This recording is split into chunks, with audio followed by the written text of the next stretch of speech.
సభా గురువర్యులకు నా పేరు అజ్మేర్ అశ్విన్ నాయక్. నేను తెలంగాణ గిరిజన గురుకుల ప్రతిభా పాఠశాల బాలుర ఖమ్మం నుండి 10వ తరగతి చదువుతున్నాను. మా తండ్రి పేరు అజ్మేరా సంతోష్ నాయక్ మరియు నా ప్రతిభను సహకరించి నా గురువులు సిహెచ్ వెంకటరత్నం గారు మరియు కె శ్రీనివాసరావు గారు మా పాఠశాల యొక్క పీజీటీ తెలుగుగా పనిచేయడం నేను ఎంతో గర్వంగా భావిస్తున్నాను. మరి ఈరోజు ఈ ప్రత్యేక కార్యక్రమమైన ప్రతిభా విద్యార్థి అనే ఒక సూపర్ స్టూడెంట్ అనే కార్యక్రమం పైన నేను ఈరోజు విచ్చేసి ఉన్నాను. మరి ఈ ప్రతిభా విద్యార్థి అనే సూపర్ స్టూడెంట్ అనే కార్యక్రమం మొదలుపెట్టే ముందు నేను నా యొక్క శ్రోతలను కొన్ని ప్రశ్నలు అడగదలుచుకున్నాను. మరి మొదటి ప్రశ్న, మీకు ఇష్టమైన క్రీడ ఏమిటి? క్రికెట్. ఇది ఇష్టమైన క్రీడ అనుకుంటే ఈ క్రికెట్లో మీకు ఇష్టమైన క్రీడాకారుడు ఎవరు? హార్దిక్ పాండ్యా, విరాట్ కోహ్లీ. అలాగే విరాట్ కోహ్లీ. ఈ విరాట్ కోహ్లీ యొక్క ఘనత ఏమిటో తెలుసా? ఈ విరాట్ కోహ్లీ యొక్క ఘనత ఏమిటో తెలుసా? ఈ విరాట్ కోహ్లీ యొక్క ఘనత ఓడిఐలో 50 సెంచరీలు చేసిన మొట్టమొదటి వ్యక్తిగా నిలిచాడు. మరి 50 సెంచరీలు అంటున్నాను చూడండి, 50 సెంచరీలు. మరి సెంచరీ అనగానేమి? సెంచరీ అనగా శతకము అని అర్థము. సెంచరీ అనగా శతకము అని అర్థము. అనగా 100 పద్యాలతో రచించే ఒక సాహిత్య ప్రక్రియ. శతక సాహిత్య ప్రక్రియలో ఒకటే మకుటము గల సంస్కృతంలో ప్రసిద్ధి చెందింది. ఇది శతకము. మరి చాలామందికి తెలిసిన శతకం ఏమిటంటే శతకములో పద్యాలు మరి భావాలు ఉంటాయని తెలుసు. కానీ ఈ శతక మధురిమలో మన స్నేహితులు ఎట్లా ఉండాలి, ఒక దేవుడు వారి యొక్క భక్తులతో ఎలా ప్రవర్తించాలి, మరి పేదవాడికి డబ్బున్నవాడికి సంబంధాలు ఏమిటి అనేవి ఈ శతక మధురిమలో మనము తెలుసుకోవచ్చు. మరి ఇలా ఈ శతక మధురిమను రచించడానికి ముందుగా కొన్ని నియమాలు ఉంటాయి. వాటినే మనము శతక నియమాలని అంటాము. ఈ శతక నియమాలు ఎన్ననగా 4.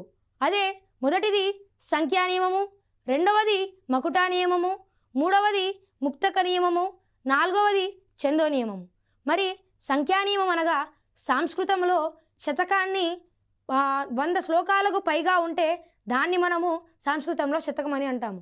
కానీ మన తెలుగులో శతకం అంటే 108 పద్యాలు లోపు 108 పద్యాలు ఉంటేనే దాన్ని మనము శతకంగా పరిగణిస్తాము.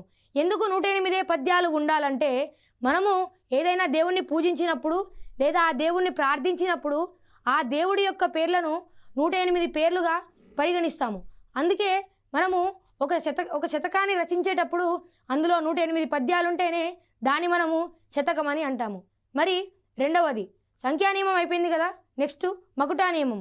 ఈ మకుటా నియమం ఏమిటనగా ఒక రాజుకి ఒక రాజ్యానికి ఆ కిరీటం అనేది ఎలా ఉజ్వలింపనిస్తుందో అలాగే ఒక పద్యానికి ఒక శతకానికి మకుటం అనేది అలాగే పేరు ప్రతిష్టలను తెస్తుంది.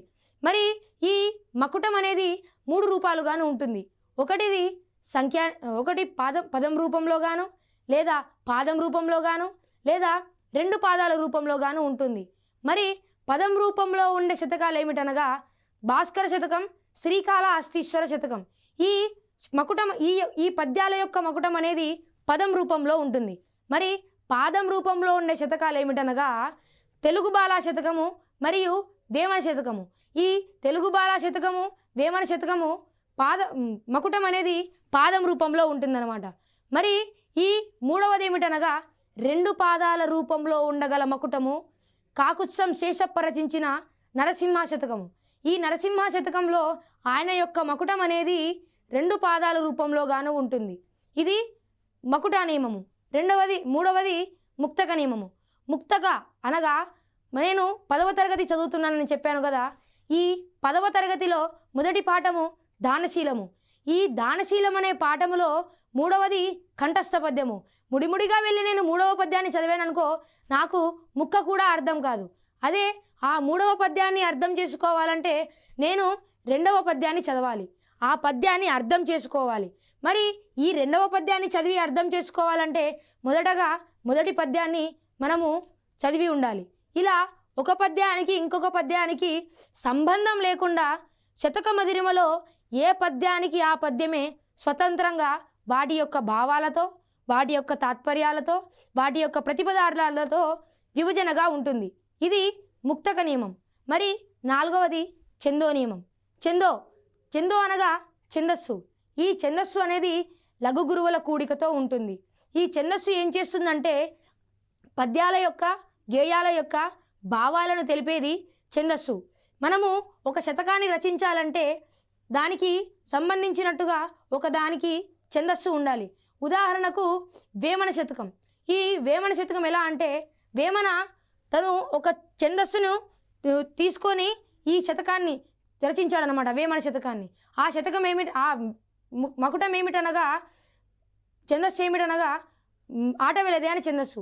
ఈ ఆటవెలదే అనే ఛందస్సును బీటలులాగా పద్యాలు రాసి సమాజానికి మూఢనమ్మకాలపై మోజుపోయేటట్లుగా చేశాడు. మరి ఈ అన్ని నియమాలు శతక నియమాలు కూడిన ఒక శతకం ఉన్నది. అదే ఏం శతకం అనగా దాశరథి శతకం. ఈ దాశరథి శతకాన్ని రచించినది ఎవరనగా కంచర్ల గోపన్న. ఈ కంచర్ల గోపన్న భక్త రామదాసు అని పేరుగాంచాడు. ఈ కంచర్ల గోపన్న పాల్వంచా పరగణ, భద్రాద్రి కొత్తగూడెంలో పాల్వంచా పరగణ అనే ప్రాంతానికి అక్కన్న మాదన్ల, నిజాముల పరిపాలనలో ఉన్న మంత్రులు అక్కన్న మాదన్ల వాళ్ళు కంచర్ల గోపన్న యొక్క మేనమామలు. ఈ మేనమామలతో సహకారంతో అతను పాల్వంచా పరగణ అనే ప్రాంతానికి తహసీల్దారుగా అయ్యి భక్తరామదాసు అయి అతను రాముడి యొక్క గుడి కట్టించాడు. ఈ భక్తరామదాసు కంచర్ల గోపన్న రచించిన పద్యం ఏమిటనగా బండన భీముడు అనే పద్యాన్ని నేను ఈరోజు మీకు వినిపించబోతున్నాను. బండన భీముడార్తజన బాంధు ఉజ్వల బాణుతూన కోదండ కళా ప్రచండ భుజ తాండవ కీర్తికి రామమూర్తికి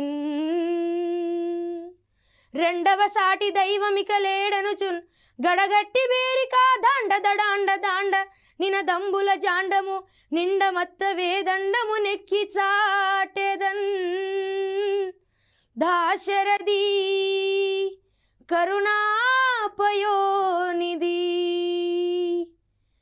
బండన భావయుక్తంగా చెబుతాను వినండి.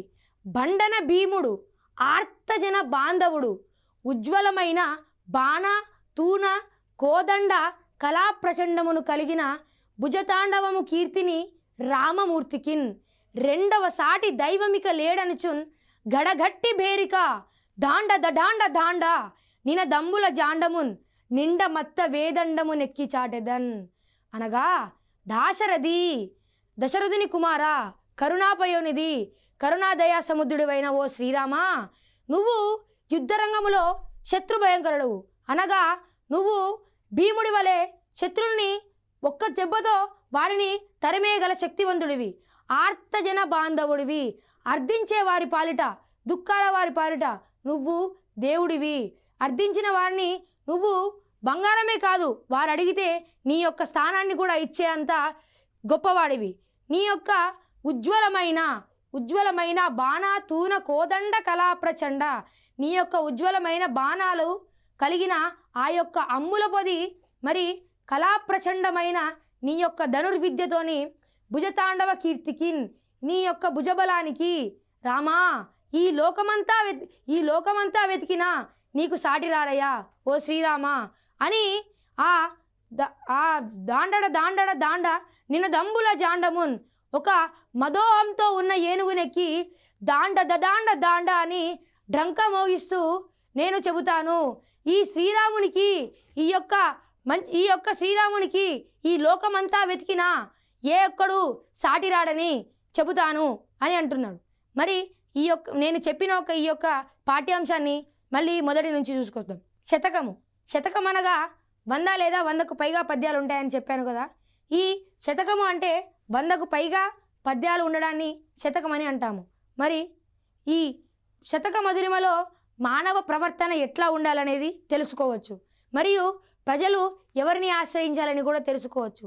ఈ శతక మధురిమ మనకు తెలుపుతుంది ముఖ్యమైనది రైతులు ఎట్లా ఉండాలి, భగవంతుడి గుణగణాలు భక్తులతో ఎట్లా ఉండాలి, మనుష్యుల్లో రాక్షస గుణాలు ఏవి అని తెలుపుతుంది.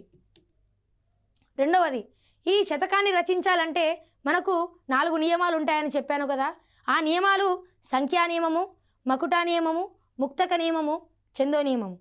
ఈ సంఖ్యా నియమము ఏమిటనగా 100కు పైగా పద్యాలు సంస్కృతంలో ఉంటాయి. కానీ మన తెలుగులో 108 పద్యాలు ఉంటేనే దాన్ని మనం శతకంగా పరిగణిస్తాము. అది చెప్పాను కదా, దేవుడి యొక్క పేర్లను పరిగణించుకొని మనము 108 పద్యాలు ఉంటేనే దేవుని ఆ శతకాన్ని శతకముగా పరిగణిస్తామని. మరి మకుట నియమము, ఈ మకుటం అనేది ఆ యొక్క రాజ్యానికి గాను ఆ యొక్క రాజుకి గాను కిరీటం ఎలాగైతే ఉంటుందో అలాగే ఈ యొక్క పద్యానికి ఈ యొక్క శతకానికి అది పేరు ప్రతిష్టలను తెస్తుందన్నమాట. మరి ముక్తక నియమము, శతక మధురిమలో సంబంధం లేకుండా ఏ పద్యానికి ఆ పద్యమే విరివిరిగా వారి యొక్క భావాలతో తాత్పర్యాలతో వారి యొక్క ప్రతిపదార్థాలతో విభజనగా ఉండేది ముక్తక నియమం.